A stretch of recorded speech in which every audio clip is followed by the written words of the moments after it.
The vast emptiness of space stretched endlessly before the GCS Eternal Light as it patrolled the outer borders of Sector 7. The bridge crew worked quietly at their stations, each focused on their tasks in the routine patrol that had become second nature over the years. The soft hum of the ship's engines and the occasional beep from the monitoring systems were the only sounds breaking the silence. Captain Jin-Ho Park sat in his command chair, his experienced eyes scanning the holographic displays floating before him. After 20 years of service in the Galactic Confederation fleet, he had grown accustomed to the quiet moments. But something felt different today. A nagging sensation at the back of his mind that wouldn't go away. His instincts proved right when the sensor officer's console suddenly lit up with urgent warnings. Red lights flashed across the bridge as the ship's AI detected an anomalous energy signature entering their carefully monitored sector of space. "Multiple energy spikes detected, Captain," called out the young sensor officer, his fingers flying over the controls. "Unknown signature at coordinates 227 Mark 43. Jin-Ho leaned forward in his chair, his eyes narrowing as he studied the readings. In all his years of service, he had never seen energy patterns quite like these. They seemed almost primitive, yet there was something about them that set off warning bells in his mind. "Commander Lee," he called out to his second-in-command. "What do you make of this?" Su-Min Lee, a veteran officer known for her analytical mind, moved to the main sensor display. Her usually calm expression shifted to one of confusion as she analyzed the data streaming across the screen. "Sir, the vessel appears to be using some form of faster-than-light travel, but—" She paused, double-checking her readings. "It's unlike anything in our database. The energy signature suggests technology that should be centuries behind our own, yet they've achieved FTL capabilities." The bridge crew exchanged worried glances. Their sector bordered several developing civilizations, but none had managed to achieve faster-than-light travel. Any unauthorized presence in this region was a serious security concern. "Show me a visual," Jin-Ho ordered, and a large holographic image materialized in the center of the bridge.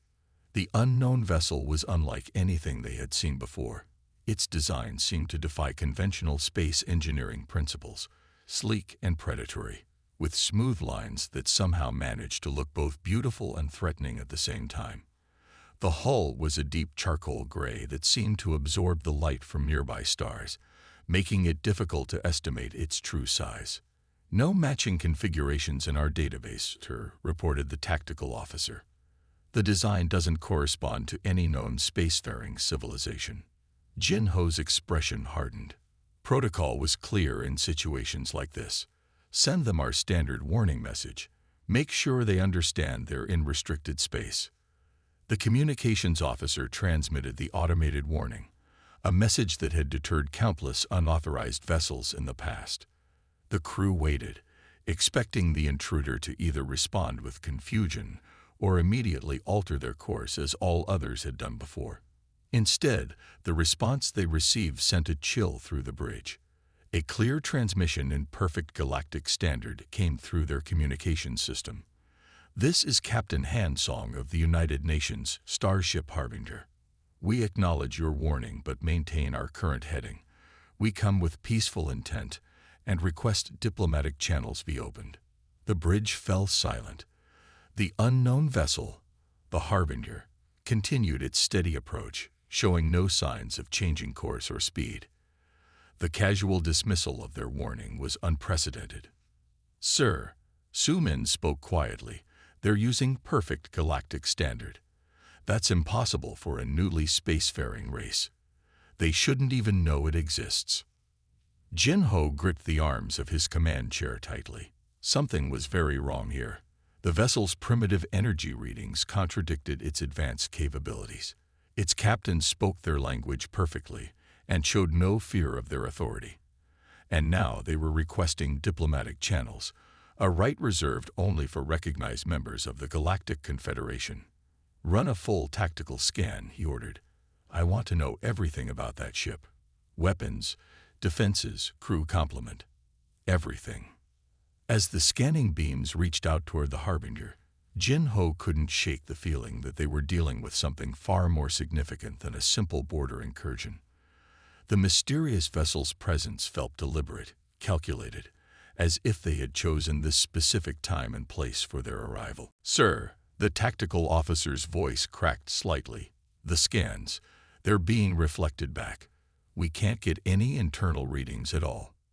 That was the final piece that confirmed Jin-Ho's suspicions. No primitive civilization should have that kind of scanning defense technology. They weren't dealing with an ignorant species that had accidentally wandered into restricted space. This was something else entirely. "Send a Priority 1 alert to command," Jin-Ho ordered, his voice grave. "And get me a direct channel to this Captain Han-Song. I want to know exactly what game they're playing." As the crew rushed to comply with his orders, Jin-Ho stared at the image of the Harbinger.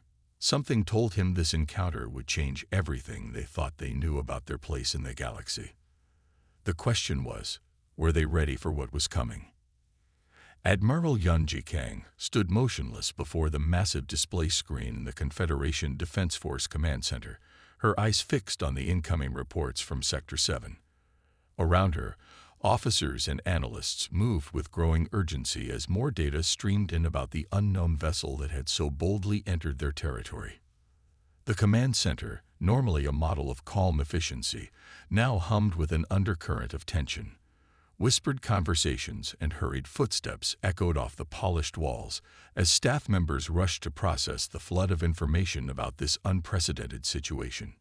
"This makes no sense," Yunji muttered, studying the initial scans from the GCS Eternal Light.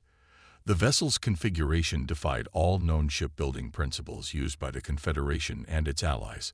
Its hull design seemed almost primitive at first glance, and yet there was something about it that suggested hidden complexity. Her aide, Do-Young Kim, approached with a datapad in hand. "Admiral, we've compiled all available information about the vessel's approach vector. They came straight through the Outer Rim defense network without triggering a single alarm." Yunji's frown deepened. The Outer Rim defense network was state-of-the-art, designed to detect even the smallest unauthorized vessels. Either their stealth technology is far beyond ours, or, she paused, considering the implications, they knew exactly where our sensor gaps were. "There's more, Admiral," Du-Young added, his voice tight with concern. "The vessel's energy readings don't match anything in our database. It's as if they're using some form of propulsion we've never encountered." Yunji turned to face the large holographic map dominating the center of the room. The unknown ship, this Harbinger, was represented by a pulsing red dot, moving steadily through their territory with an air of casual confidence that was deeply unsettling. "Bring up the historical archives," she commanded, her voice cutting through the background noise. "Search for any mention of these humans." Do-Young's fingers flew across his datapad, accessing the vast database of known species and civilizations. The search seemed to take longer than usual, as if the system itself was struggling to process the request. "Admiral," he finally reported, "there are only fragments of information, mostly unconfirmed reports from the outer regions. They're listed as a developing species from a planet called Earth." "Developing?" Yunji raised an eyebrow, her skepticism evident. "Then how did they manage to build a ship capable of reaching our core territories?" She walked closer to the tactical display, studying the vessel's trajectory. "Show me these fragments, all of them." The scattered reports painted a puzzling picture. Unconfirmed sightings of unusual ships in the outer territories, strange transmissions picked up by remote monitoring stations, rumors of a species that had achieved spaceflight far earlier than their technological level should have allowed. "Admiral," called out one of the senior analysts, "we found something interesting in the cultural database. There are references to humans in the legends of several species from the Outer Rim. They're described as," he paused, double-checking his findings, "unpredictable and extraordinarily adaptive." Yunji moved to another screen, this one showing a live feed from the GCS Eternal Light. The human ship maintained its steady course, ignoring all warnings and requests to alter its heading. Its behavior violated every protocol, every established norm of interstellar conduct. "Get me everything we have on their planet of origin," she ordered. "I want to know what kind of civilization produces a species that would act like this." The information that came back was sparse but troubling. Earth was a Class 3 death world, with environmental conditions that should have made advanced civilization impossible. Extreme temperature variations, powerful storms, dangerous wildlife, and constant tectonic activity made it seem an unlikely cradle for a spacefaring species. "Sir," Du Young's voice had an edge of urgency. "We've found something else. The few verified encounters with humans all share one common element. They were all initiated by the humans themselves. There's no record of anyone successfully finding their home system without being led there." Yunji felt a chill run down her spine. The implications were clear. This wasn't a random encounter. These humans hadn't stumbled into their territory by accident. This was deliberate. "Send a priority message to all nearby fleet elements," she ordered. "I want every available ship moving to intercept. But," she added, raising a hand for emphasis, "maintain passive scanning only. No aggressive moves." As her orders were relayed, Yunji returned to studying the tactical display. The human ship's presence felt like a test. But of what? Their military response, their diplomatic protocols, or something else entirely? "Du Young," she said quietly, "compile a full report for the High Council. They need to understand that we're dealing with something completely outside our experience. These humans may be listed as a developing species, but everything about their actions suggests a level of sophistication we haven't properly assessed." As the command center continued its frantic activity around her, Admiral Yunji Kang couldn't shake the feeling that this was just the beginning. The arrival of the Harbinger wasn't just a territorial incursion, it was a message. And something told her the Confederation wasn't going to like what it had to say. Space rippled as 12 Confederation warships emerged from hyperspace, their arrival heralded by brilliant flashes of blue-white light. The massive vessels moved with practiced precision, spreading out in a containment formation that had been perfected through centuries of military doctrine. At their center, the flagship Thunder of Dawn took position, its imposing silhouette dwarfing the smaller patrol ships already on scene. Commander Taiwan Choi stood on the bridge of the Thunder of Dawn, his hands clasped behind his back as he observed the tactical display. The human vessel, the Harbinger, sat motionless at the center of their formation, its dark hull seeming to absorb the light from nearby stars. "Formation complete, sir," reported his formation officer. "All ships are in position and awaiting your orders." Taiwan nodded slowly, studying the mysterious vessel that had caused such alarm among the Confederation's leadership. It looked deceptively small compared to his warships, its sleek design unlike anything he had seen in his 30 years of service. "Status report," he commanded, his voice firm and steady despite the tension filling the bridge. Narration, his tactical officer, worked quickly at her station. "Their ship is maintaining course, sir. No change in speed or heading. But," she paused, her fingers flying over the controls, "these energy readings are strange. They're fluctuating in patterns that don't make sense." "Explain," Taiwan demanded, moving to her station. "It's as if they're masking something, sir. The power signatures we're detecting don't match the ship's apparent capabilities. It's like," she searched for the right words, "like looking at a reflection in troubled water. You know something's there, but you can't quite make out what it is." Taiwan frowned at the readings. His fleet had the firepower to reduce most vessels to atoms within seconds, yet something about this situation made him deeply uneasy. "Open a channel to the Harbinger. Let's see if they're ready to be reasonable." Before his communications officer could act, the situation changed dramatically. The Harbinger's seemingly smooth hull began to shift, panels sliding away with fluid grace to reveal previously hidden weapon ports. The transformation was both beautiful and terrifying, like watching a sleeping predator suddenly bare its teeth. Captain Han's voice came through their communication system, still maintaining that unnervingly calm tone. "We notice your fleet's weapon systems are charged. Please be advised that any hostile action will be met with appropriate response." The bridge crew tensed at the implied threat, but Ta-1 raised a hand for calm. "Scan those weapon ports. I want to know what we're dealing with." Myre's fingers danced across her console, but her expression quickly turned to frustration. "Sir, our scans can't penetrate their hull plating. Whatever technology they're using, it's blocking all our attempts at analysis." "Sir," called out another officer, "we're detecting power buildups within their revealed weapon systems, but—" He paused, checking his readings again.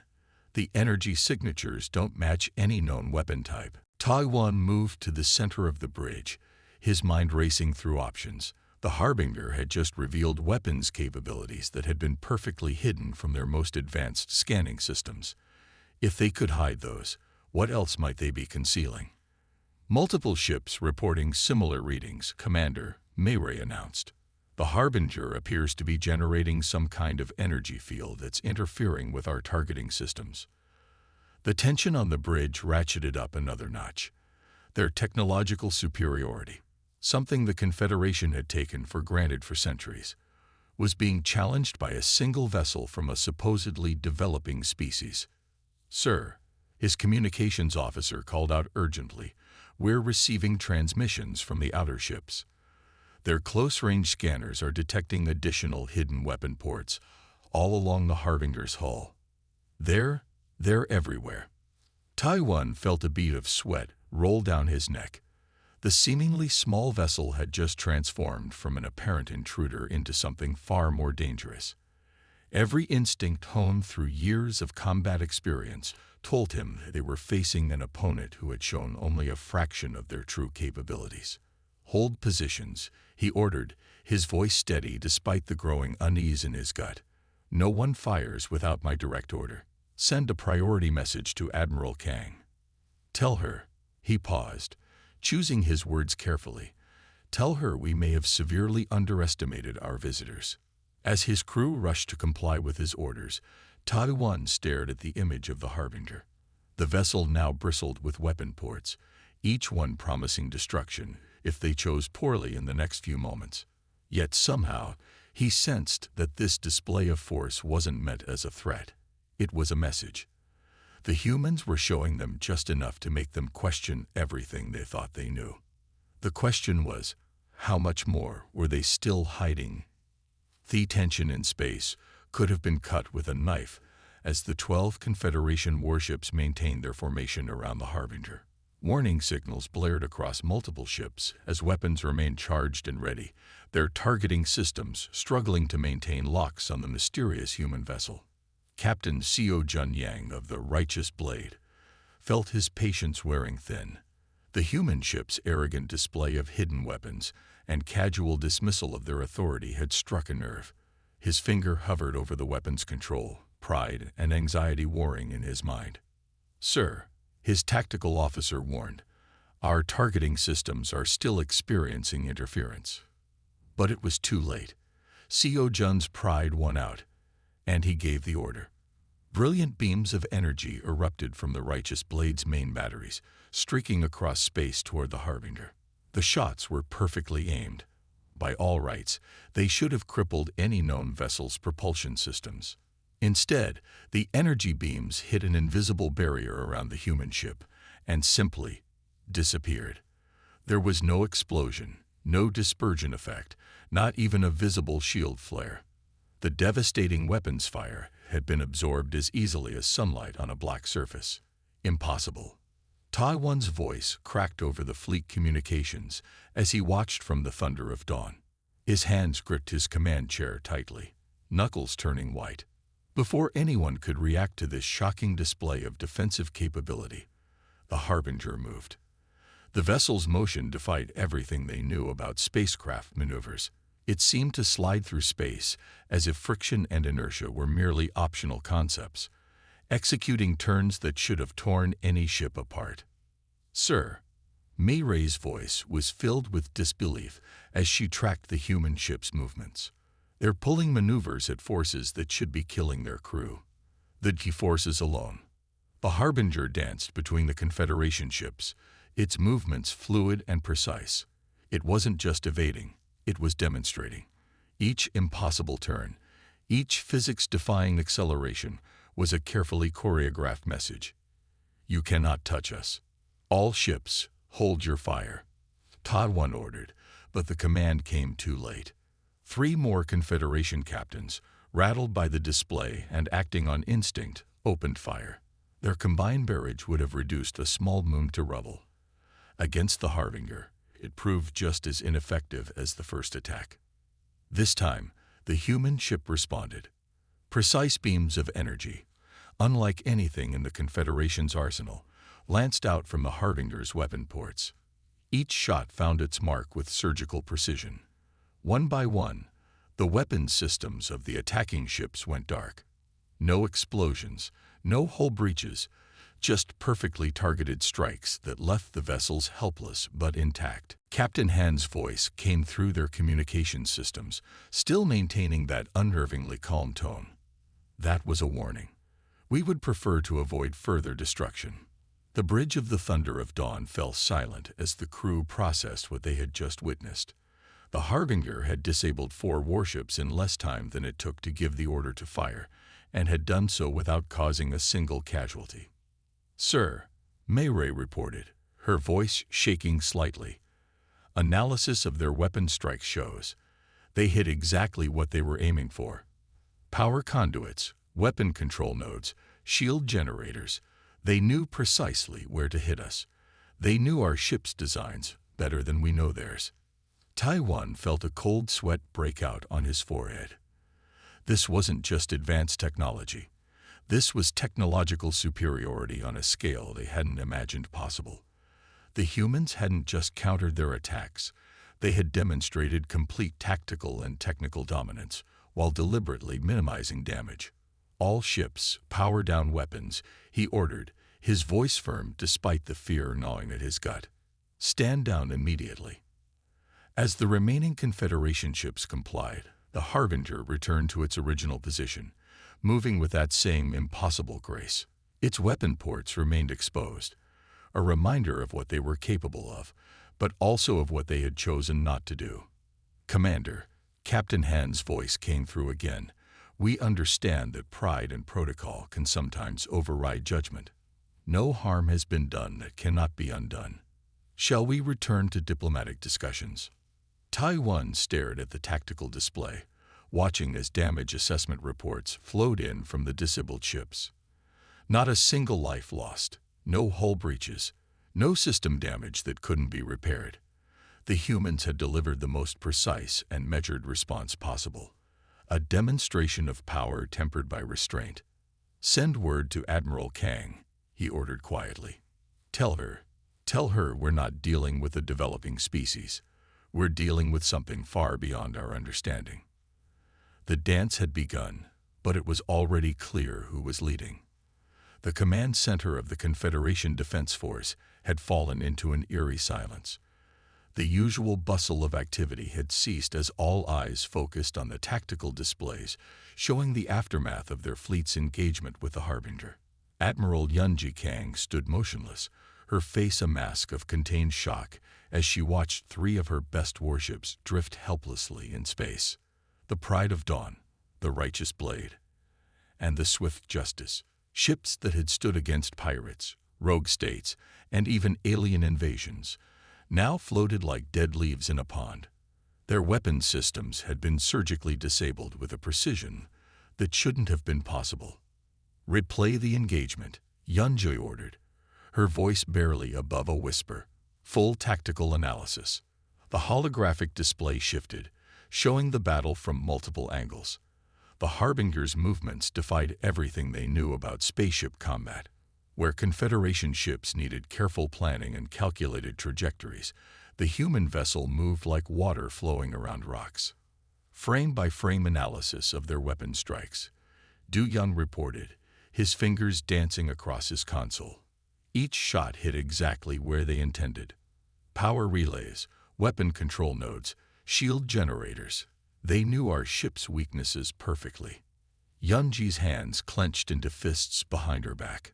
How? How did they acquire such detailed knowledge of our vessel designs? Admiral, called out one of the senior analysts, energy readings from the human ship during the engagement. They never exceeded 15% of their detected power capacity.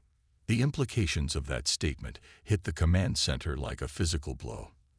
They had sent 12 of their most powerful warships against what they thought was an intruder, and that intruder had neutralized their attack while barely trying.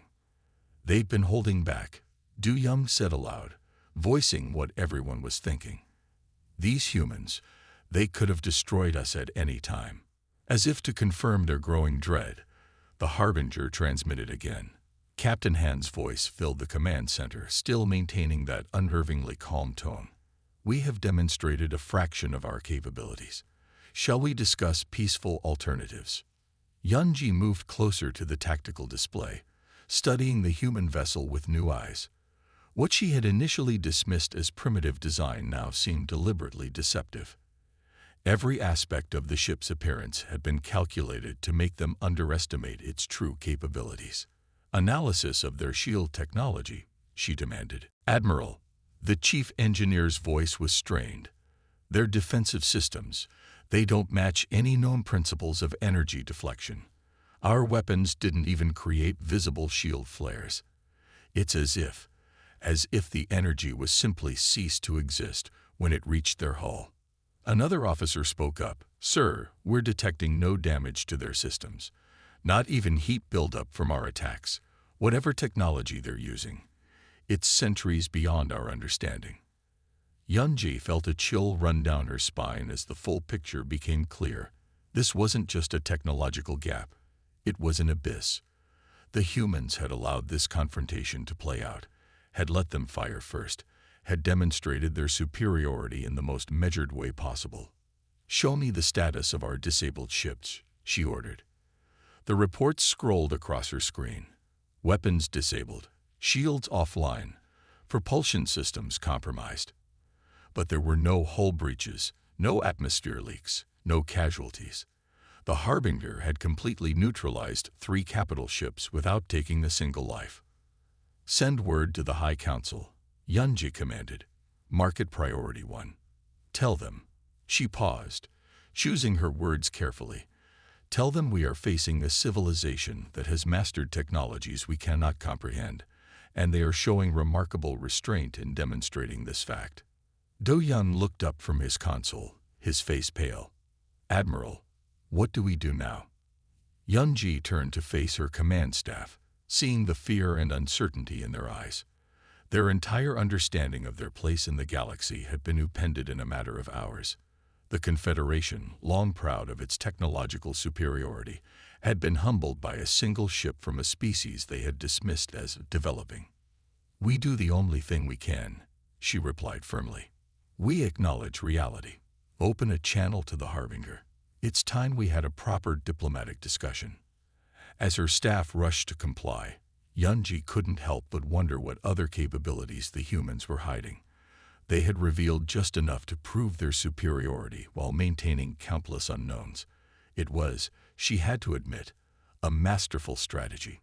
The tables hadn't just turned, they had been flipped entirely. And somehow, she suspected this was exactly what the humans had planned from the beginning. The conference room aboard the Confederation flagship Thunder of Dawn hummed with nervous energy as high-ranking officers gathered for this unprecedented meeting. The sleek metal walls, usually a source of pride showing Confederation technological achievement, now seemed almost primitive compared to what they had witnessed from the human vessel. The doors slid open, and Captain Hansong of the Harbinger entered the room. The Confederation officers found themselves taken aback, not by any imposing physical presence, but by the simple confidence with which he carried himself. He was shorter than they had expected, dressed in a plain black uniform with minimal decoration, yet his presence filled the room. Admiral Yunji stood at the head of the conference table, flanked by Commander Tadwan and her senior staff. The recent memory of their fleet's helplessness against the Harbinger weighed heavily on everyone's minds. Captain Han, Yunji greeted him formally. "Welcome aboard the Thunder of Dawn." Han gave a polite bow, a gesture that somehow managed to convey both respect and subtle authority. "Thank you for your hospitality, Admiral. I trust my security escort found their tour of our vessel educational." The Confederation security team that had insisted on inspecting the Harbinger before this meeting had returned with ashen faces, unable to describe much of what they had seen.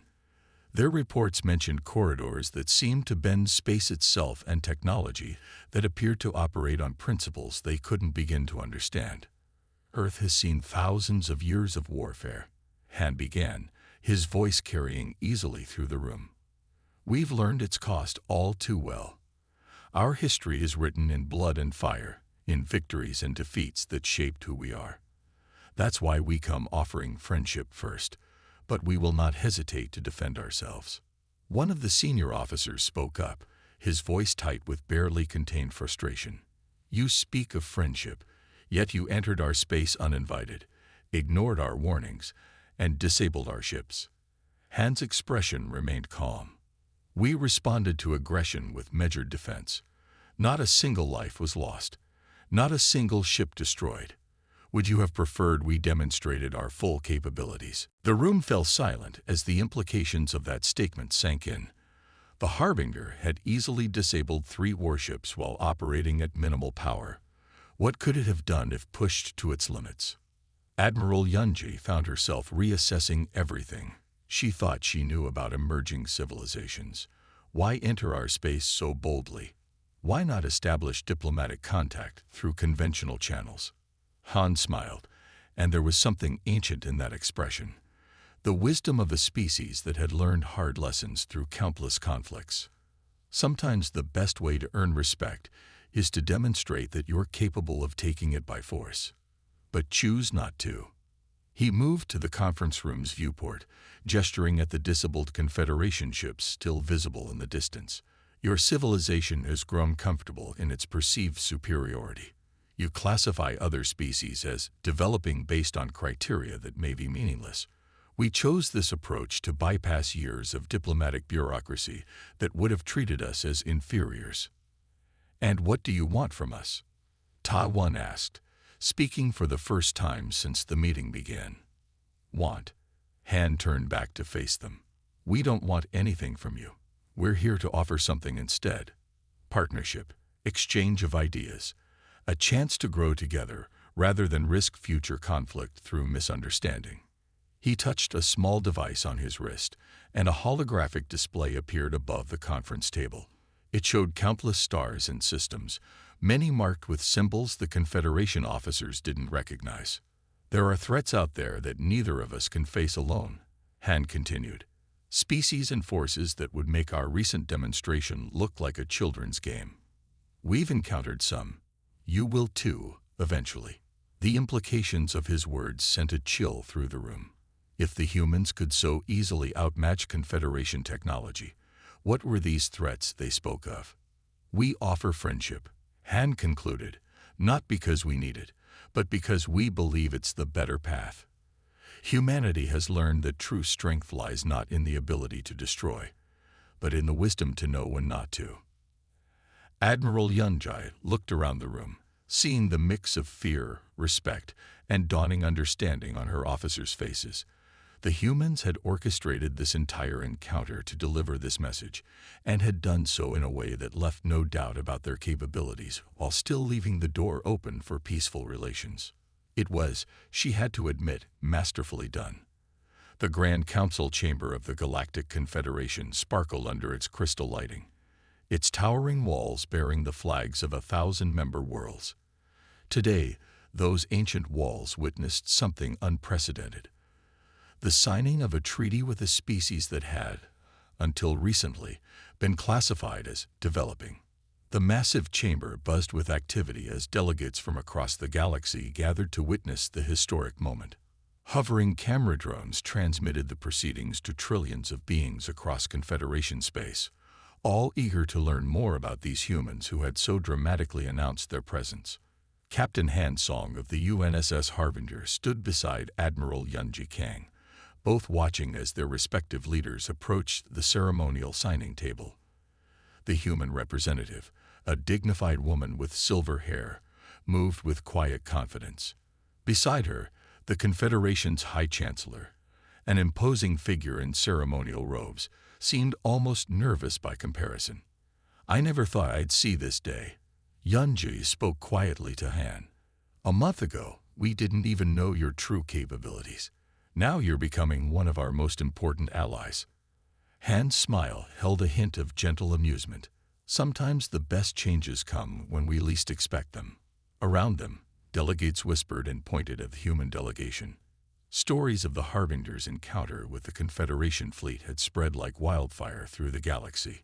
Each retelling seemed to grow more dramatic, though the truth itself was dramatic enough. The High Chancellor stepped forward to address the assembled gathering. "Today marks a new chapter in our history. We welcome humanity not just as allies, but as teachers.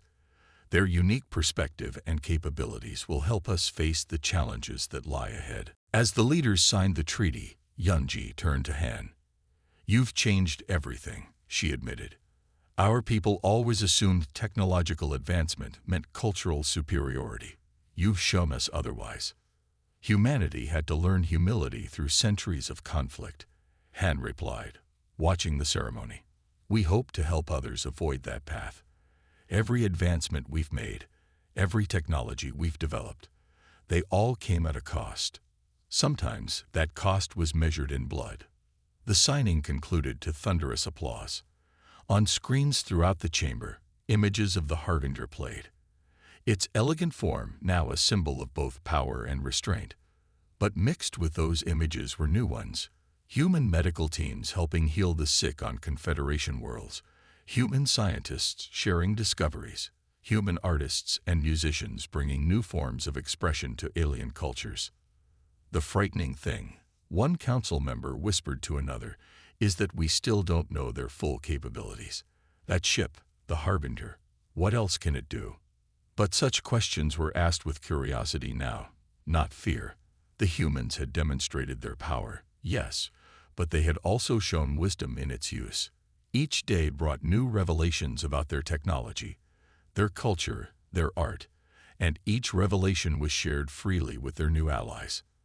In the weeks that followed, the story of the lone human warship became legend throughout the galaxy. But it wasn't their military might that left the lasting impression. It was their restraint. The tale was told in schools and homes, how a single ship had faced down a fleet, disabled 3 warships without taking a life, and turned potential enemies into friends. The Harbinger's mission had succeeded beyond expectations. Humanity had announced its presence to the galaxy not through conquest, but through a perfect balance of strength and wisdom. They had shown that true power lay not in the ability to destroy, but in the choice not to. As the ceremony concluded, Han and Yunji walked together through the council chamber's grand halls. "What happens now?" she asked. "Now," Han replied, "we face the future together.